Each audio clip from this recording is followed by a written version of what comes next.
Tutaq ki, sizin 1200 manat investisiya etmək planınız var. Əgər siz bazarın ən yaxşı vaxtını tapmağa çalışsanız, böyük ehtimalla həmin 1200 manatı bir gündə investisiya edəcəksiniz. Çünki düşünəcəksiniz ki, bazar indi ucuzdur və fürsəti qaçırmaq olmaz. Amma mərhələli investisiya strategiyasında siz başqa cür davranırsınız. Məsələn, həmin 1200 manatı bir anda qoymaq əvəzinə hər ay 100 manat investisiya edirsiniz.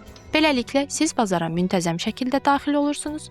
Bu zaman maraqlı bir şey baş verir. Bazar bahalı olanda siz daha az aktiv alırsınız. Bazar ucuz olanda isə daha çox aktiv alırsınız. Uzun müddətdə isə aldığınız aktivlərin orta qiyməti balanslaşır. Yəni, siz bazarın ən yaxşı vaxtını tapmağa çalışmadan belə orta hesabla məntiqli bir qiymətlə investisiya etmiş olursunuz. Amma bu strategiyanın ən böyük üstünlüyü təkcə qiymət məsələsi deyil. Ən böyük üstünlük psixologiyadır. Çünki investorların ən böyük problemi çox vaxt bazar yox, emosiyalardır. Bazar düşəndə insanlar qorxur. Onlar düşünür ki, bəlkə daha da düşəcək və buna görə investisiya etmirlər. Bazar qalxanda isə başqa bir emosional problem yaranır. İnsanlar düşünür ki, artıq gecikiblər və tələsik qərarlar verirlər. Nəticədə çox vaxt belə olur. İnsanlar bahalı vaxtda alır, ucuz vaxtda isə satırlar. Bu isə investisiyanın əsas məntiqinə tam ziddir.